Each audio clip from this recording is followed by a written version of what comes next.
Hey, awesome. Hey, I'm the comedian of the night, everybody. How we doing? Hey, did you guys hear about that bakery that burned down in Berwick today? I heard the business is now toast.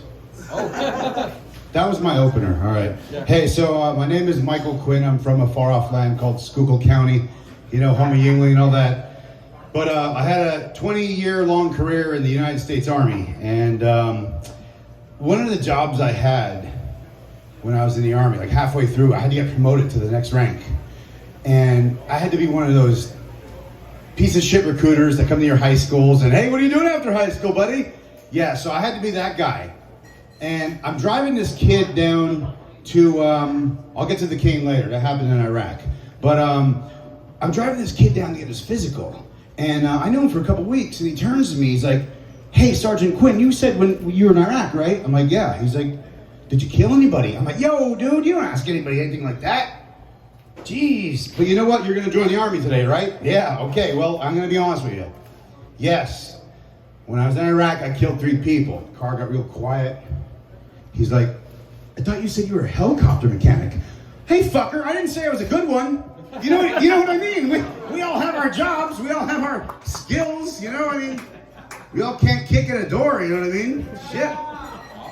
But, yeah, 20 years is a long time. So I found myself, you know, doing different things in the Army, you know what I mean? There I was in Iraq in a Humvee. I'm driving down the road, and the Humvee in front of me just turned to a ball of flames. I got hit by a roadside bomb, and that's how I got a big chunk taken out of my hip when this incident happened. And the Humvee, it was just, our Humvee got blown on its roof. Like wheels were pointing to the sky. The 4 of us lived, and you know, you're rattled. And there's bullets firing, it was an ambush. And you know, you're confused, it's loud, you can't hear, and you know, I was I'm not a medic or nothing, but I was like the first guy that get out and unbuckle and run up to that Humvee, and the only person we found, the only thing that was left was our company commander and Captain Campos, and you wouldn't even think that someone could be alive yet conscious when his whole left side was, like his left arm, his left leg totally blown off. No left arm, no left leg, and he's screaming, Sergeant Quinn, Sergeant Quinn! And I run up to him and I'm like, but what do you say to a guy with no left arm and no left leg? I was like, hey, Captain, you're gonna be all right. Get it? It's okay, it's okay. He didn't get it either, all right? He died. He was an asshole. He should have promoted me. Comedy doesn't have to be true, everybody. Now, come on, drop that shit. Now, come on. It doesn't have to be real. Come on. Jeez. God. Well, anyway. You never told me how much time I have, anyway. About 10, 12 minutes. Ish. 10, 12. Oh, my God. We'll be here all night. I didn't even bring my notebook. Jeez. You don't have to do the whole time if you don't want. No. Well, I'm gonna. But, jeez. We can get back into some Army shit. Oh, well, you know what? We're all from PA, right? Like I said, I'm from Minersville, next to Pottsville. And I ended up in Korea at this one point in my career. Well, it was like my first duty assignment right after like my training and shit. And, you know, there I was in Korea and I turned 21 there. And that sucks because, you know, you want to be back here, you know, drinking Yingling and whatever and eating pierogies and doing what we do in the coal region and all that shit. And my high school buddies were at Penn State doing that nose candy and getting strippers and shit like that and their 21st birthdays and in their college dorms and all this shit. And there I am filling sandbags in Korea. And I'm all bummed out. I'm moping around that day, and my sergeant's like, "Hey, Private Quinn, what's going on?" I'm like, "I turned 21 today, Sergeant." And he's like, what? So they tried to cheer me up. They took me out that night, got me all shit-faced drunk, and I don't remember much from that night. That's not the story. Like we were drinking from. Koreans do this weird shit where they drink like from a mayonnaise bottle, like with a snake in it, with like rice wine or some shit. We were drinking that. But I woke up the next morning in my barracks room. We 2 guys shared like a bathroom, and with fully clothed and with the shower water hitting me. I don't remember how I got there, and my roommate shaking me. He's like, "Yo, Quinn, you shit your pants," and I did. Okay, I shit my pants on my 21st birthday. Now you're thinking, hey, we're from the coal region, Yingling. That's par for the course. We all do that, right? You know, but I was on a tiny little army base in Korea, like 2 miles in diameter, and word gets around. Word gets around quick in those little, and so they started calling me stuff like private poopy pants, and like on my barracks room door it said something like, because I shit in a bathtub, right? So they wrote dirty bath, like I shit in a bathtub, dirty bath turd on my fucking barracks room door, like in big like black Sharpie, and then I had to go and cover it over because then you get yelled at because it's on your door, and then they started calling me interior defecator because I kind of missed the tub at some point or whatever. Like there was shit everywhere. It's not a good story, but the thing is, you guys remember, right?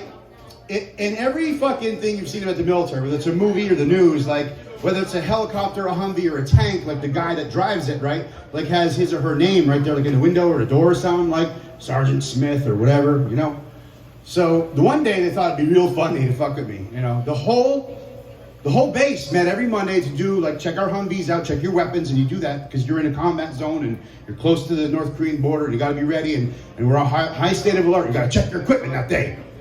And me shitting my pants in the barracks got back to the colonel. And he was another Pennsylvania guy. He was from outside of Philadelphia somewhere, and he thought it was funny. He thought it was so funny because they called the whole formation,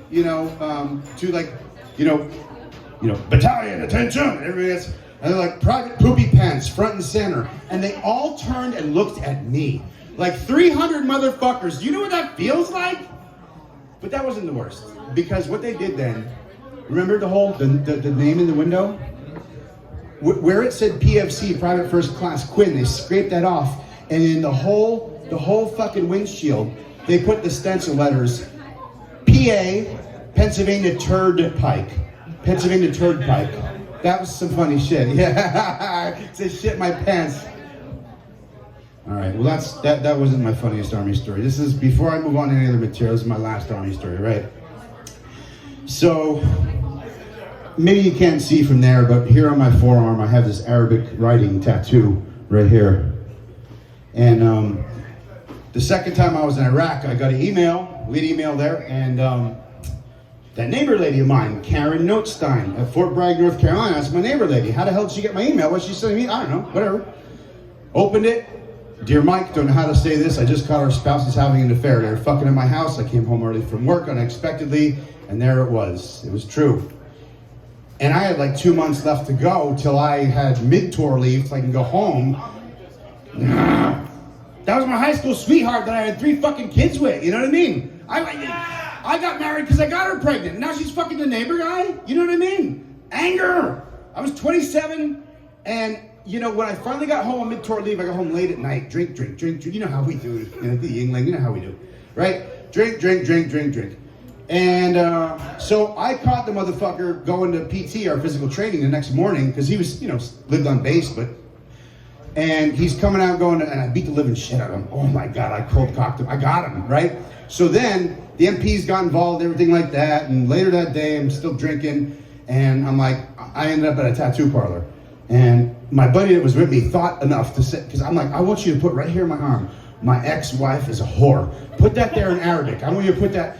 But my buddy with me, he's like, hey, you're drunk, let's at least, because you don't know what that's, I don't know how to read that, so you have to translate. And we paid for the translation thing online. It was like $10 or whatever to get that, to make sure it doesn't say I fuck a double-humped camel or something like that, right? You don't want that.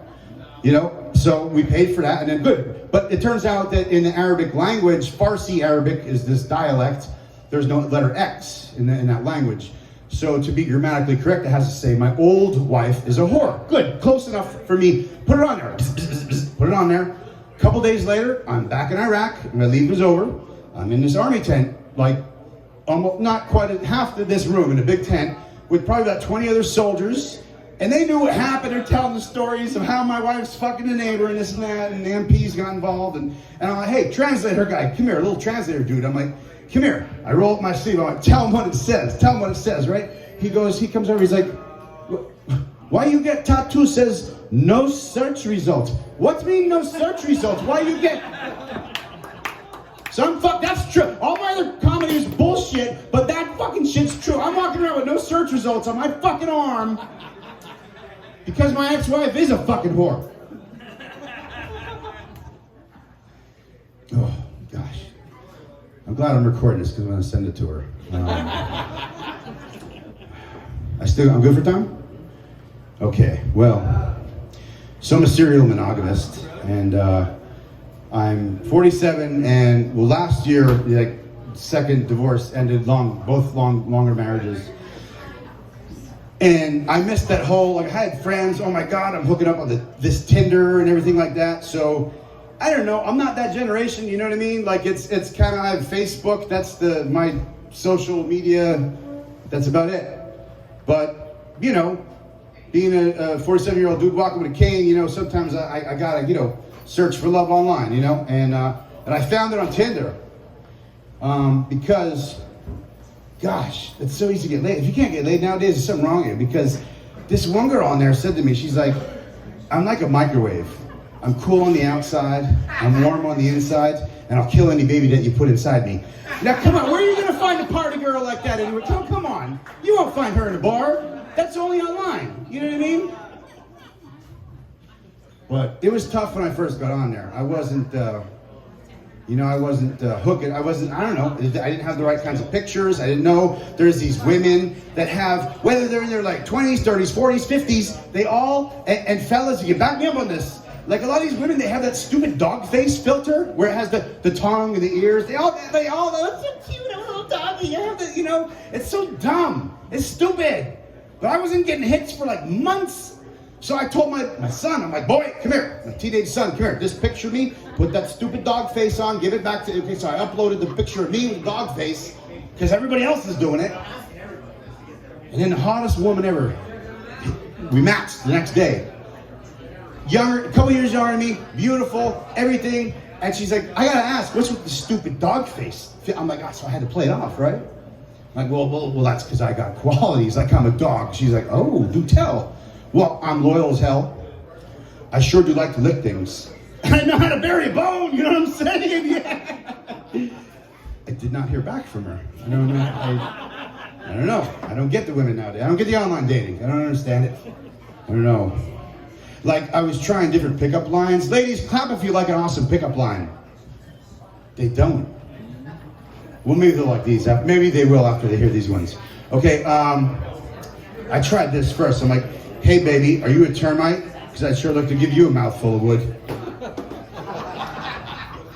That wouldn't work? No? That wouldn't work for you? Well, maybe that's why it took so long to get laid online. But, goddamn, what was that other one? I don't know my notebook with me. Oh, shit. Damn. I had a middle one before the punchline. You have to give me a second to think of, oh, that's a good intermission joke. Hold on. Intermission joke. Why did the Mexican man take a Xanax? Why?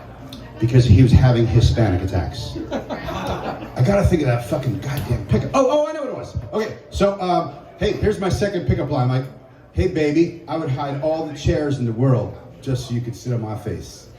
Yeah, right? Right? Ain't that? No? Not so much?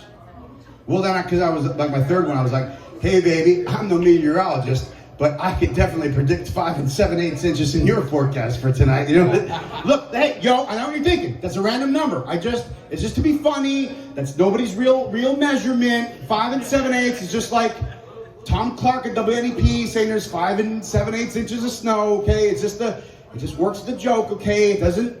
Nobody's saying that's anybody's size. 5 7/8 should be enough for anybody. That's all I'm saying. You know. We should switch to the metric system, because I'd have like 36 millimeters or something. Anyway, so, gosh, Tinder. What are we talking about? Tinder? Shit.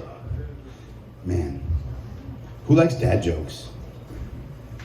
1, 2, oh, 2 dudes. Yeah, hey. Well, I don't have any of them. I'm just kidding. I'm full of them. Jeez. Okay, this grizzly bear walks into a bar. He sits down. He says to the bartender, give me a shot of Jack Daniels and, What? and a Coke. And the bartender goes, yo, why the long pause? He goes, yo, man, 'cause I'm a fucking grizzly bear. Look, the ones that sit up at 2 a.m. and get it, okay? Yeah, text me or hit me up on my Instagram then and let me know when you got it, okay? It's dad jokes. Hey, did you guys know that, you guys know where Knoebels Grove is? Knoebels Grove, right? Did you know that the Ferris wheel and the fucking merry-go-round were installed by 2 different people on the same year? But they never met each other. They traveled in different circles. But God damn. Circles. You guys know about, you ever hear about King Arthur and the Knights of the Round Table? Yes, you did. Do you know which one of those knights made that round table? Circumference.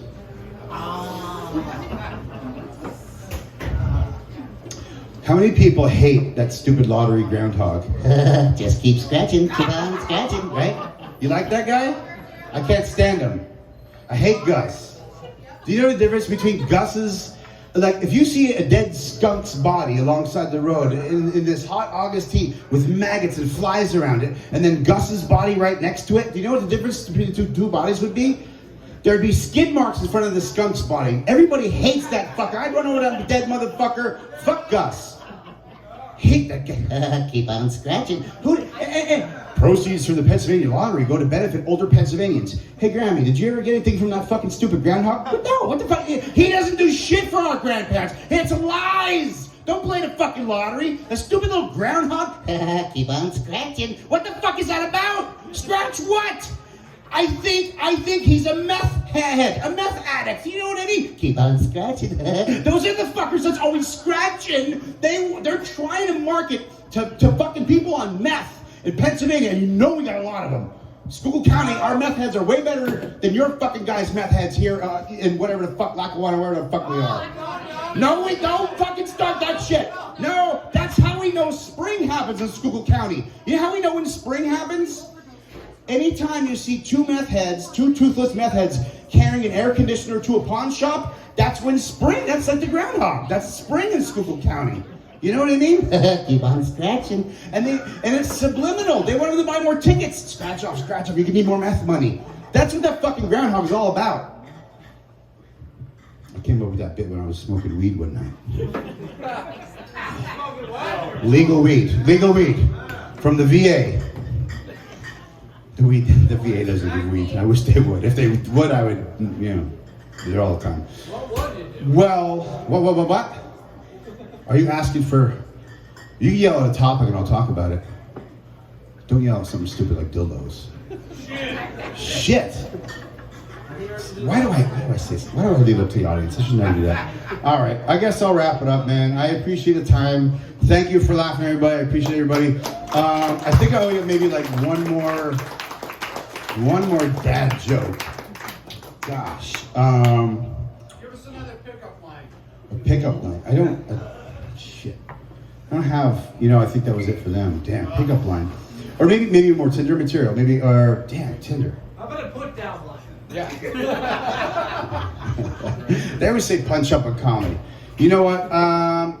Okay, I'm drawing a blank, but do you guys know what really makes me smile the most? Facial muscles. Okay, that was too late. All right. Okay, you guys know what? You know what's really odd? Every other number. Thank you. Good night. Love you. Hey, everybody. All right.